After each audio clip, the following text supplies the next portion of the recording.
In the mining industry, the busts through the decades for the nickel industry have been equally as entertaining as the booms. The Poseidon boom in the late 1960s is perhaps the most famous. Well, the decades have passed, but oddly, the nickel booms and busts have kept on going on. Oddly, the place names remain the same: Kambalda, Laverton and Windara in Western Australia.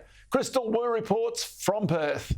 Nickel traditionally has been used to coat steel to make stainless steel, but its properties in lithium batteries that improve energy density and storage gave the metal and its miners a new lease of life. Australia is the world's 5th largest nickel producer. Over the years, we have seen stock market booms and busts based on nickel.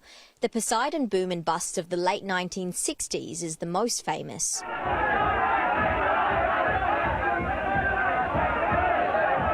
Right now, the strongest demand for nickel is for electric vehicles, largely from China. I don't think they've got much concern where the nickel comes from.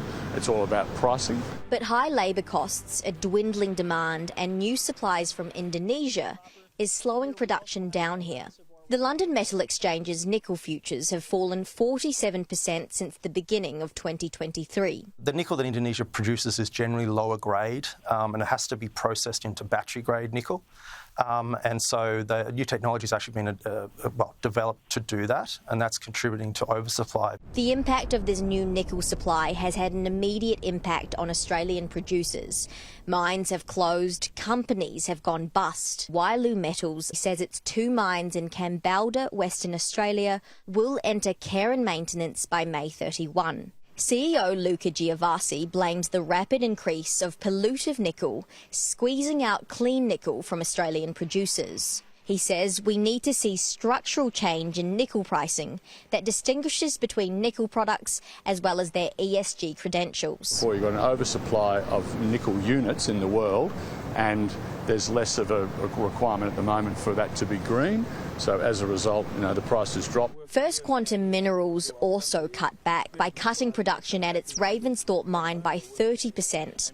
125 of its 420 staff were made redundant. Nickel veteran Peter Harold, who has seen these booms and busts before, feels for the workers and the companies. Unfortunately, when you get an oversupply and a less than expected demand scenario, you are going to have a shakeout. The former founder and managing director of Panoramic Resources was forced to shut down the Savannah mine back in 2015. I remember coming home when my kids were a lot smaller and telling them that we'd had to close Lanfranchi, which was probably 200 people.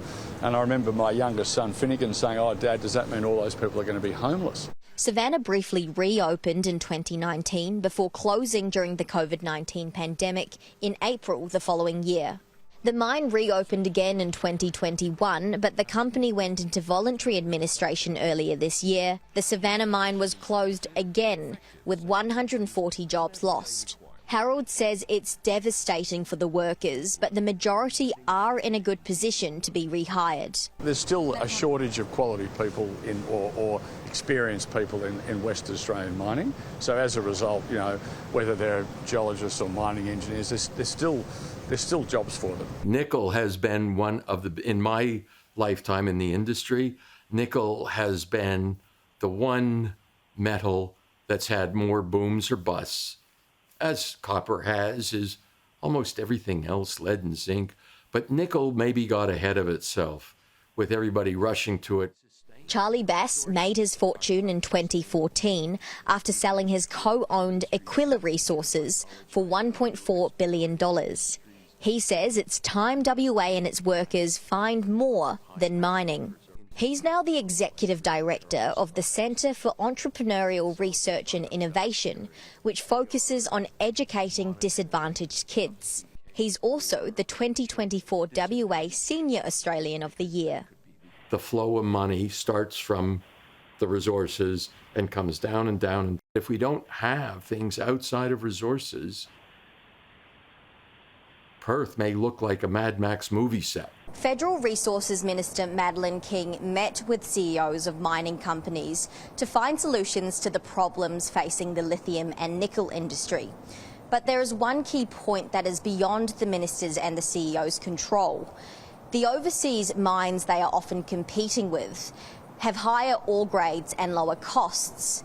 And as prices drop, the local mines have become uncompetitive. Most industry associations and AMEC have been calling for a very long time for the government to cut red tape and to make the Australian regulatory environment more efficient. It's a tough situation in terms of we've got to remain globally competitive, and for the critical minerals or strategic minerals, that's very different from the iron ore business, the coal, the gas business, and that means that to do that we've got to look at it in a multifaceted way.